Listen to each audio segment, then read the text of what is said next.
வணக்கம். எல்லாரும் எப்படி இருக்கீங்க? ஒரு வழியா இந்த வருஷம் முடிய போகுது. ரீடிங்கை பொறுத்த வரைக்கும் எனக்கு வந்து பெரிய கோல்ஸ்லாம் இல்லை. இந்த வருஷம் ஜஸ்ட் ஒரு 12 புக் படித்தா கூட போதும் அப்படிங்கிற மாதிரி தான் நான் கோல் செட் பண்ணியிருந்தேன். ஆனால் இந்த வருஷம் மொத்தம் 52 புக்ஸ் நான் படித்து முடிச்சிருக்கேன். 2026ல் கண்டிப்பாக ஃபிசிக்கல் புக்ஸ் நிறையா நான் படிக்கணுன்ட்டு நான் பிளான் பண்ணியிருக்கேன். அண்டு நான் போன வீடியோலேயே சொல்லியிருப்பேன்னு நினைக்கிறேன். இந்த ஃபேபிள் அப்படிங்கிற ஆப், அது வந்து ஒரு ரீடிங் ட்ராக்கர். அதில் வந்துட்டு நீங்கள் ஒவ்வொரு வருஷமும் படித்து முடிச்சதுக்கப்புறம் அதில் ரீடிங் ரேப்ட் அப்படின்னு வரும். அதுதான் இன்றைக்கி வீடியோவில் பார்க்க போகிறோம். ஸோ நீங்கள் ஃபேபிள் உள்ள வந்து ஏற்கனவே இருந்தீங்கன்னா அது உள்ளே போனதுமே இந்த மாதிரி ஃப்ரண்ட்டில் வந்துடும் ரீடிங் ரேப் அப் அப்படின்னு. ஃபேபிள் 2025 ரீடிங் ரேப் 12 கோலாக வச்சுருந்தேன். ஆனால் 38 நான் எக்ஸ்ட்ரா படிச்சிருக்கேன். This year you read for 142 days. இதில் வந்து ரீடிங் ஸ்ட்ரீக் அப்படின்னு ஒன்று இருக்கும். நீங்கள் வந்து எத்தனை ஒரு புக்கை டெய்லி படிக்கிறீங்களா அப்படிங்கிறதுக்காக இந்த ஆப்பில் போய் டெய்லி இந்த புக் நான் படிக்கிறேன், இன்றைக்கி படித்தேன் அப்படிங்கிற மாதிரி ஸ்ட்ரீக் இருக்கும். அதை வந்து ஒரு 60 டேஸ் கிட்ட நான் ஃபாலோ பண்ணியிருக்கேன். அண்ட் ஆவரேஜாக ஒரு புக்கை முடிக்க எனக்கு வந்து 12 டேஸ் ஆகிருக்கு எனக்கு ஒரு புக்கை முடிக்க. இது நமக்கு சொல்லவே வேண்டாம். நம்ம வந்து மோஸ்ட்லி படிக்கிறது வந்து லிட்ரரி ஃபிக்ஷன் தான். ஓகே, இதில் பாப்புலர் புக் வந்து த ஹவுஸ்மெய்டு, வில்ஃப்ரெடா. லீஸ்ட் ரேரஸ்ட் ரீடு வந்து இந்த டாவின்சி புக். இது வந்து மோஸ்ட்லி அவ்வளோவா யாருக்கும் தெரிஞ்சிருக்காது. Okay, now let's choose your story. with 3 special books select பண்ணணுமா? your best book of the year. அது வந்து ஹலோ பியூட்டிஃபுல் தான் சொல்வேன். ஹலோ பியூட்டிஃபுல் வந்து ஒரு ஃபேமிலி ஸ்டோரி. லிட்டில் உமன் படிச்சிருந்தீங்கன்னா தெரியும். அதோட ஒரு ரீடெல்லிங் மாதிரி தான் வரும். ரொம்ப எமோஷ்னலாக ரொம்பவே நல்லா இருந்தது. எனக்கு படிக்கிறதுக்கு ரொம்ப நல்லா இருந்தது. அதை வந்து நான் மாதக்கணக்கில் உட்காந்து படிச்சுட்டு இருந்தேன். 2 மாதம் வச்சு படித்தேன்னு நினைக்கிறேன். பெரிய புக் தான், ஆனாலும் கொஞ்சம் கொஞ்சமாக நான் படித்தேன். அந்த ஒரு கதை நமக்கு முடியணும் அப்படின்னு தோணாதுல்ல சில நேரம். அதனால் நான் வந்து அதை ரொம்ப நேரம் வச்சு படிக்கணுங்கிறதுக்காக வச்சுட்டே இருந்தேன். And most criminally under rated, அது என்ன கொடுக்கலாம்? அண்டர் ரேட்டட்னா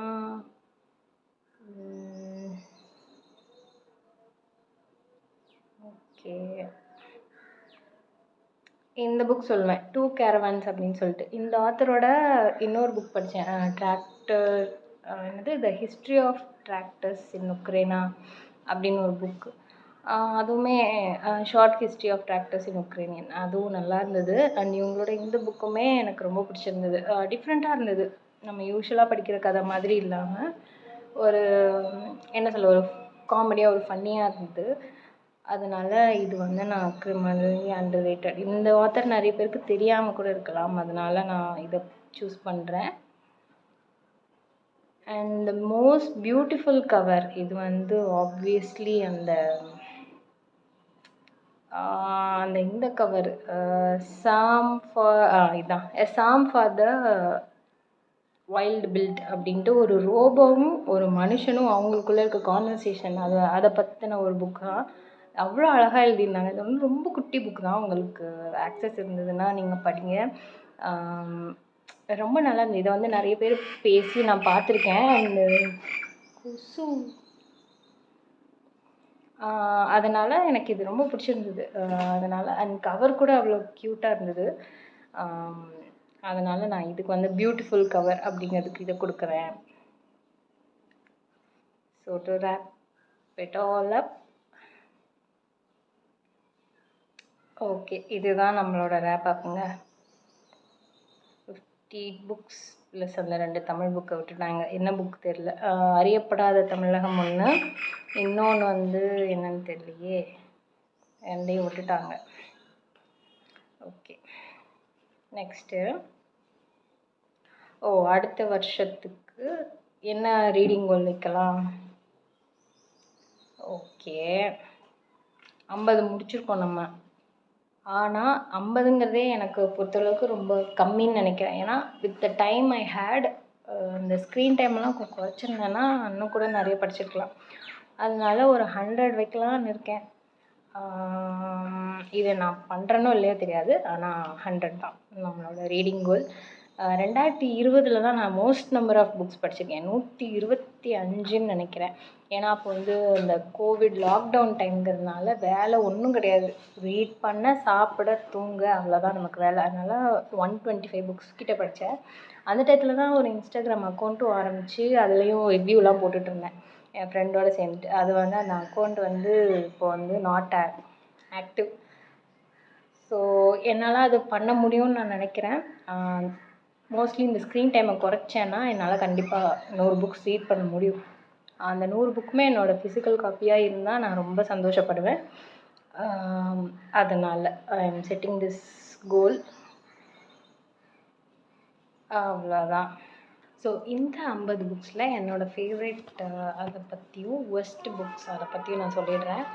ஃபர்ஸ்ட் நான் ஜனவரியை ஸ்டார்ட் பண்ணது தேசாந்திரி வந்து எஸ்ரா அவங்க எழுதினது. இது வந்து ஒரு ட்ராவல் லாக். எப்படின்னா சின்ன சின்ன இடங்கள் தமிழ்நாடுக்குள்ளேயும் சரி, இந்தியாவுக்குள்ளே பொதுவாக அவங்க வந்து நிறைய இடத்துக்கு ட்ராவல் பண்ணியிருக்காங்க. அதை பற்றி இந்த இடத்தோட சிக்னிஃபிகன்ஸ் அதை பற்றி அவங்க ட்ராவல் எக்ஸ்பீரியன்ஸ் பற்றி ஒவ்வொரு சாப்டர்லேயும் அழகாக வந்து சொல்லியிருந்தாங்க. அதை வந்து படிக்கும்போது நமக்கே அந்த இடத்துக்கு போகணுங்கிற ஆசை வரும். அந்த அளவுக்கு அவ்வளோ அழகாக எழுதியிருந்தாங்க. அது நெக்ஸ்ட் வந்து ஆர்பிட்டால் அப்படின்ட்டு அந்த புக் வந்து சமந்தா ஹார்வி அவங்க எழுதினது.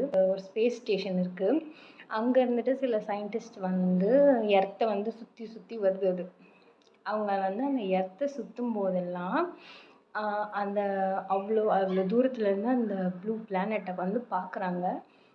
அதில் இருக்கிற லைஃப்பை பற்றி, அவங்களோட எக்ஸ்பீரியன்ஸஸை பற்றி, அவங்க என்னெல்லாம் மிஸ் பண்ணுறாங்கங்கிறத பற்றி அவ்வளோ அழகாக வந்து சொல்லியிருந்தாங்க.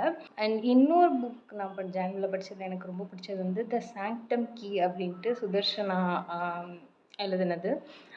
சுதர்ஷனா வந்து என்னோடய ஃப்ரெண்ட், காலேஜில் பார்த்த பழகின ஒரு ஃப்ரெண்ட், நல்ல ஃப்ரெண்ட். அவங்க வந்து என்னை விட ரொம்ப புக் படிப்பாங்க. அதாவது நான் வந்து எப்படின்னா ஃபன்னுக்காக படிப்பேன், கதைகள் அந்த மாதிரி படிப்பேன். ஆனால் அவங்க வந்து சயின்ஸு அதெல்லாம் ரொம்ப நல்லா படிப்பாங்க. அண்ட் ஸ்டீஃபன் ஹாக்கின்ஸ் அவங்களோட புக்ஸு அதெல்லாம் வந்து அவங்களுக்கு அவ்வளோ ரொம்ப பிடிக்கும்.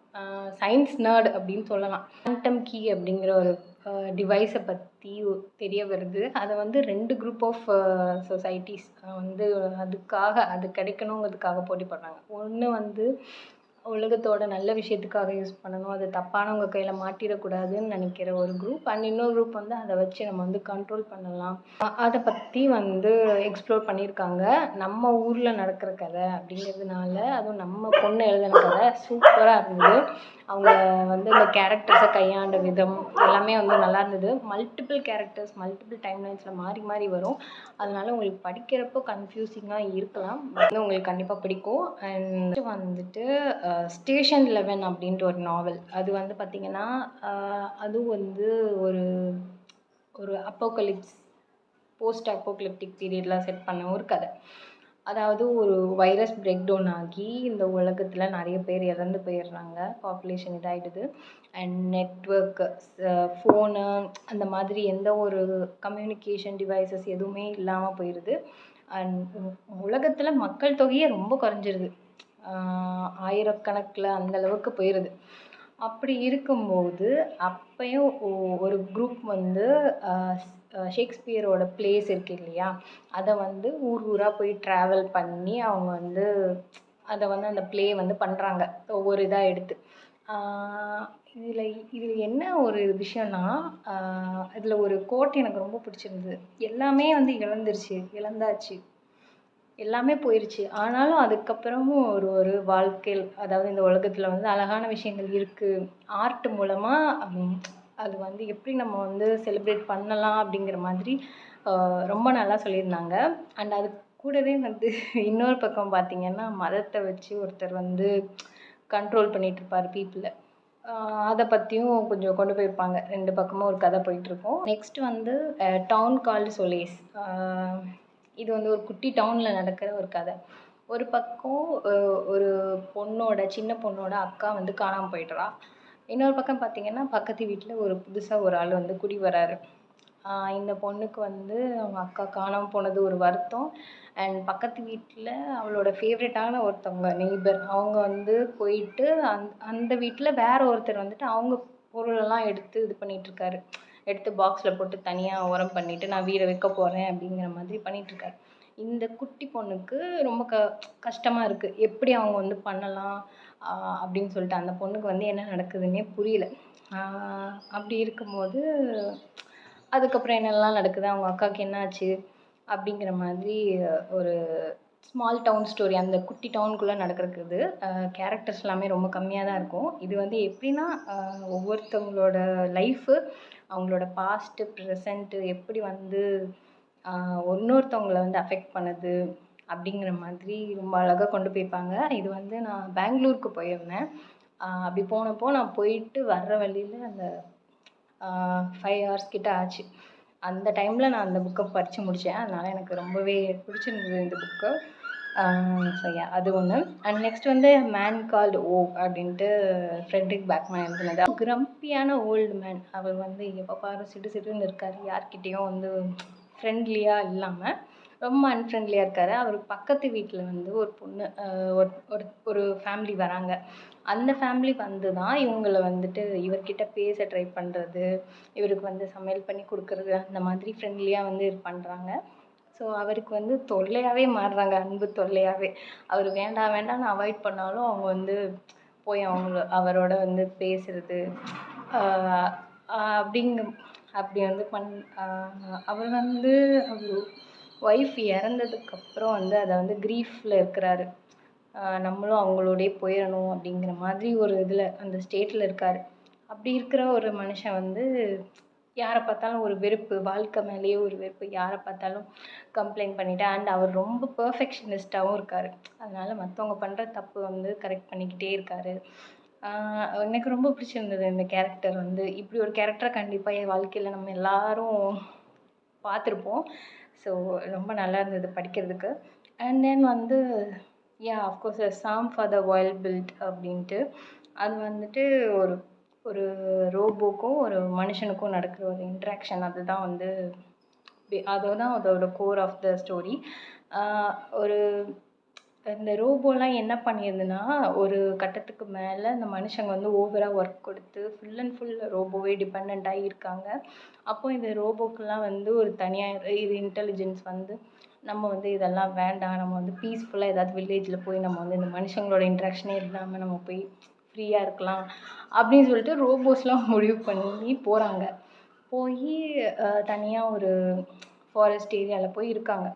அண்ட் அதே மாதிரி மனுஷங்களும் வந்து ஸோ அவங்களோட ப்ரைவசி முக்கியங்கிறதுக்காக அவங்களோட இன்ட்ராக்ஷன் இல்லாமல் இருக்காங்க. அப்படி இருக்கும்போது ஒருத்தர் மட்டும் நம்ம போய் பார்க்கலாம் சும்மா அப்படின்ட்டு போகிறாரு. போய் ஒரு ரோபோவை பார்க்குறாரு. பார்த்து அது கூட இன்ட்ராக்ட் பண்ணுறாரு. அதுதான் வந்து இந்த கதை. ரொம்ப நல்லா இருந்தது படிக்கிறது.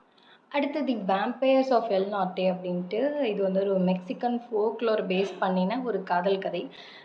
ஒரு பார்டரில் வந்து போர் நடக்குது. 2 பக்கமும் வந்து மெக்சிகன்ஸ் அந்த ஸ்டேட் இருக்குல்ல டெக்ஸாஸில் இருக்கவங்க வந்து இந்த பார்டரில் வந்து ஃபைட் பண்ணுறாங்க இந்த பக்கம். அதனால் 2 பக்கமும் பார்டரில் கலவரமாக போயிட்டுருக்கு. இந்த மெக்சிகோவில் இருக்கிற அந்த பொண்ணோட ஒரு பொண்ணு இருக்கா. அவளுக்குன்னு ஒரு லவ்வர் பாஸ்டில் இருந்திருக்காங்க. வந்துட்டு ஒரு ஹீலர். அவள் வந்து அப்பா கூட வந்து நானும் வந்து போர்க்களத்துக்கு வரேன், அங்கே வந்து யாருக்காவது அடிபட்டுச்சுன்னா நான் வந்து சரி பண்ணுறேன் அப்படிங்கிற மாதிரி சொல்கிறா. ஆனால் இவங்க அப்பாவுக்கு வந்து ஒரு பொண்ணு வந்து வரணுமா போர்க்களத்துக்கு அப்படிங்கிற மாதிரி அவங்க அப்பா வந்து வேண்டாங்கிறாரு. இவள் வந்து இல்லை, நான் கண்டிப்பாக என்னோட ஒர்த்தை ப்ரூவ் பண்ணணுங்கிறதுக்காக போகிறா. அதுக்கப்புறம் அங்கே நடக்கிறது தான் வந்து கதை. இதில் வந்து வேம்பயர்ஸ்லாம் வருது. அதனால் கொஞ்சம் அங்கங்கே கோரியாக இருக்கும். ஃபர்ஸ்ட் புக்ஸில் என்னெல்லாம் சொல்வேன்னா இந்த பம்ப்கின் ஸ்பைஸ் கெஃபே இது வந்து ஓவர் ஹைப் பண்ணுச்சு. ஆனால் இதில் ஒன்றுமே இல்லை. அதனால் ஐ எம் ஸோ டிசப்பாயிண்டட். அதுக்கப்புறம் வந்து த பாய் ஃப்ரெண்ட் அப்படின்னு சொல்லிட்டு ஃப்ரீடா மெக்ஃபெடன் எழுதுனது. அவங்களோட நிறைய புக்ஸ் நான் படிச்சிருக்கேன். அதனால் இப்போ வந்து தெரிஞ்சிருச்சு இவங்க பேட்டர்னே இப்படி தான் அப்படின்னு சொல்லிட்டு. அதனால் கண்டிப்பாக இவங்க புக்கெலாம் நான் படிக்க மாட்டேன் அப்படின்னு நினைக்கிறேன். அண்ட் நெக்ஸ்ட்டு வந்துட்டு ஆல் ஃபோர்ஸ்னு ஒரு புக் படித்தேன். அதுவுமே எனக்கு சுத்தமாக பிடிக்கல. என்னதான் கதை சொல்ல வராங்கன்னே புரியல. எதை நோக்கியுமே அந்த கதை வந்து நகரவே இல்லை. அதனால நான் வந்து அதை முடிக்கவே இல்லை. அண்ட் பென்யாமின் அவங்க எழுதின பாடி அண்ட் பிளட்டு, பென்யாமின் எழுதின கோட் டேஸ் அந்த புக் நான் படிச்சிருக்கேன். ஆடு ஜீவிதம்னு கூட வந்ததில்ல படமாக, அந்த புக் நான் படித்தேன். அது ரொம்ப நல்லா இருந்தது. அதனால தான் நான் இந்த புக் எடுத்தேன். ஆனால் இது வந்து எனக்கு அந்தளவுக்கு பிடிக்கல. அண்ட் நெக்ஸ்ட் வந்துட்டு டியூஸ்டேஸ் வித் மோரி, இது வந்து ஓவர் கருத்தூசியாக இருந்தது. அதனாலவே எனக்கு வந்து பிடிக்கல. யா, நீங்கள் படித்ததுலேயே உங்களுக்கு பெஸ்ட் புக்ஸ் எது, ஃபேவரட் புக்ஸ் எதுங்கிறத கமெண்ட்டில் சொல்லுங்கள்.